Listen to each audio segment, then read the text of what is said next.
The roti factory ചാനലിലേക്ക് എല്ലാവർക്കും സ്വാഗതം. ഇന്നിവിടെ അവതരിപ്പിക്കുന്ന റോട്ടി ഫാക്ടറിയിലെ ഒരു സ്പെഷ്യൽ മട്ടൺ ബിരിയാണി പാചക രീതിയാണ്. ഇതിനായി 800 ഗ്രാം ബസ്മതി അരി നന്നായി കഴുകി വെള്ളം വാരാനായി 1 മണിക്കൂർ വെക്കുക. 8-9 മീഡിയം സൈസുള്ള ഉള്ളി നേർങ്ങനെ അരിഞ്ഞത് ഒരു കടായിൽ 1/2 കപ്പ് കുക്കിംഗ് എണ്ണ, 2 ടീസ്പൂൺ ഗീ എന്നിവ ഒഴിച്ചു എണ്ണ ചൂടാകുമ്പോൾ അരിഞ്ഞ വെച്ച ഉള്ളി ചേർത്ത് വഴറ്റുക. നല്ല ബ്രൗൺ കളറായി കഴിഞ്ഞാൽ ഉള്ളി കോരിയെടുത്ത് വേറെ പാത്രത്തിലേക്ക് മാറ്റുക. ഉള്ളി കോരിയെടുത്ത ശേഷമുള്ള എണ്ണ മാറ്റി വെക്കണം, നമുക്ക് പിന്നീട് ആവശ്യം വരും. ബിരിയാണിക്ക് കട്ട് ചെയ്തിട്ടുള്ള 1 കിലോ മട്ടൺ കഴുകി വെള്ളം വാരാൻ വെക്കുക. ഇനി 12 പച്ചമുളക്, മീഡിയം സൈസിലുള്ള 2 വെളുത്തുള്ളി തോൽ കളഞ്ഞത്, ഏകദേശം 1.5 ഇഞ്ച് വലുപ്പത്തിൽ തോൽ കളഞ്ഞ ഇഞ്ചി ഇവ മിക്സർ ജാറിൽ ഇടുക. അതിൽ രുചിക്കായി 2 ചിക്കൻ ക്യൂബ്സ് കൂടിയിട്ട് പേസ്റ്റ് രൂപത്തിലാക്കാൻ ആവശ്യമുള്ള വെള്ളം ചേർത്ത് മിക്സി ജാറിൽ അടിച്ചെടുക്കുക. ഈ മിശ്രിതം വെള്ളം വാർന്ന് കഴിഞ്ഞ് മട്ടണിൽ ഒഴിക്കുക. അതിൽ 400 ഗ്രാം തൈര്, 1/2 ടീസ്പൂൺ മഞ്ഞൾപ്പൊടി, 1 ടീസ്പൂൺ മുളക് പൊടി, 1 ടീസ്പൂൺ ഗരം മസാലപ്പൊടി, 1/2 ടീസ്പൂൺ ജീരകപ്പൊടി, നാം മുമ്പ് വഴറ്റിയ ഉള്ളിയിൽ നിന്നും പകുതിയോളം, 1 ചെറുനാരങ്ങയുടെ നീര്, രുചിക്കനുസരിച്ച ഉപ്പ്, 4 ടേബിൾ സ്പൂൺ മല്ലിയില അരിഞ്ഞത്, 2 ടേബിൾ സ്പൂൺ പുതിനയില അരിഞ്ഞത്. ഇവയെല്ലാം നന്നായി മിക്സ് ചെയ്ത ശേഷം നേരത്തെ ബാക്കി വെച്ച എണ്ണയിൽ നിന്നും 2 ടേബിൾ സ്പൂൺ കൂടി ചേർത്ത് ഇളക്കി യോജിപ്പിച്ച് 1 മണിക്കൂർ ഫ്രിഡ്ജിൽ വെക്കുക. 1 മണിക്കൂർ കഴിഞ്ഞ ശേഷം മുമ്പ് ബാക്കി വെച്ച എണ്ണയിൽ നിന്നും 4-5 ടേബിൾ സ്പൂൺ എണ്ണ പ്രഷർ കുക്കറിൽ ചൂടാകുമ്പോൾ മാരിനേറ്റ് ചെയ്ത് വെച്ച ഇറച്ചി ചേർത്ത് നന്നായി ഇളക്കി യോജിപ്പിക്കുക. കുക്കർ കവർ ചെയ്ത് വേവിക്കാൻ വെക്കുക.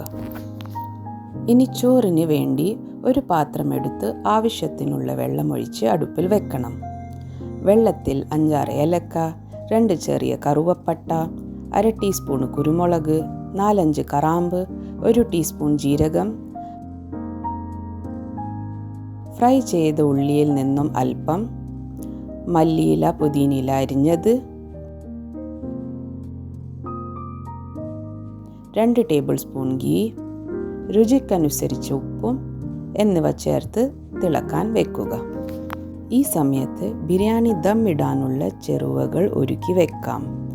അതിനായി 1/2 കപ്പ് പാലിൽ 3-4 തുള്ളി റോസ് വാട്ടർ, കുറച്ച് സാഫ്രോൺ ഇളക്കി യോജിപ്പിച്ചത്, 1/2 കപ്പ് പുതിനയില, 1/2 കപ്പ് മല്ലിയില, ബാക്കി വന്ന വഴറ്റിയ ഉള്ളി എന്നിവ തയ്യാറാക്കി വെക്കുക. വെള്ളം തിളച്ചു കഴിഞ്ഞാൽ കഴുകി വെച്ച ബസ്മതി അരി അതിലിട്ട് നന്നായി ഇളക്കി ഏകദേശം 10-12 മിനിറ്റ് വരെ മീഡിയം ഫ്ലെയിമിൽ 3/4 ഭാഗം വേവിക്കുക. ഇപ്പോൾ ആവശ്യത്തിനുള്ള ഉപ്പ് ചേർത്ത് കൊടുക്കുക. പ്രഷർ കുക്കറിൽ 6-8 വിസിലോളം വന്നാൽ കുക്കർ ഓഫ് ചെയ്ത് അതിലുള്ള പ്രഷർ പോയി കഴിഞ്ഞാൽ തുറന്ന് നോക്കുക. ഇറച്ചി മസാല ശരിയായ രീതിയിൽ വെന്തിട്ടുണ്ട്.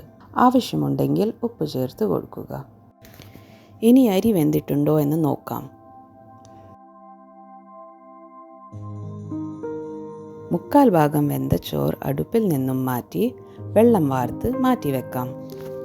ഇനി ബിരിയാണി ദം ഇടാനായി പാത്രം എടുത്ത് അടുപ്പിൽ വെക്കണം. നാം മാറ്റി വെച്ച ചോറിൽ നിന്നും ഏകദേശം 1/3 ഭാഗം പാത്രത്തിലിട്ട് നിരത്തണം. അതിൻ്റെ മുകളിൽ ഇറച്ചി മിശ്രിതം പകുതിയെടുത്ത് ഗ്രേവിയോടൊപ്പം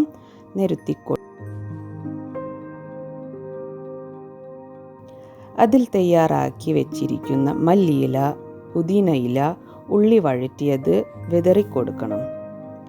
ഇനി മുകളിൽ ഒരു ലെയർ ചോറ് കൂടി നിരത്താം.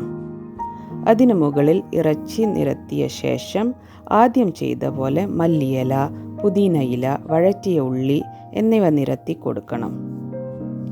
ഇനി ബാക്കിയുള്ള ചോറ് മുഴുവനും മുകളിൽ എല്ലായിടത്തും കവറാക്കുന്ന തരത്തിൽ ഇട്ട് കൊടുക്കുക. ചോറിന് മുകളിൽ ബാക്കി മല്ലിയില, പുതിനയില, ഉള്ളി, പാൽ സാഫ്രോൺ മിശ്രിതം എല്ലായിടത്തും എത്തുന്ന തരത്തിൽ ഒഴിച്ചു കൊടുക്കാം. 3-4 ടേബിൾ സ്പൂൺ ഗീ മുകളിൽ ഒഴിച്ചു കൊടുത്ത ശേഷം പാത്രം അലൂമിനിയം ഫോയിൽ ഉപയോഗിച്ച് നന്നായി കവർ ചെയ്ത് മുകളിൽ അടപ്പ വെച്ച ശേഷം 5 മിനിറ്റ് മീഡിയം ഫ്ലെയിമിൽ പിന്നീട് 15 മിനിറ്റ് ലോ ഫ്ലെയിമിൽ കുക്ക് ചെയ്യുക. 15 മിനിറ്റ് ശേഷം അടപ്പയും അലൂമിനിയം ഫോയിലും മാറ്റിയ ശേഷം സർവിംഗ് ഡിഷിലേക്ക് മാറ്റുക. മുകളിൽ അരിഞ്ഞു വെച്ച മല്ലിയില കൊണ്ട് ഗാർണിഷ് ചെയ്യാവുന്നതാണ്.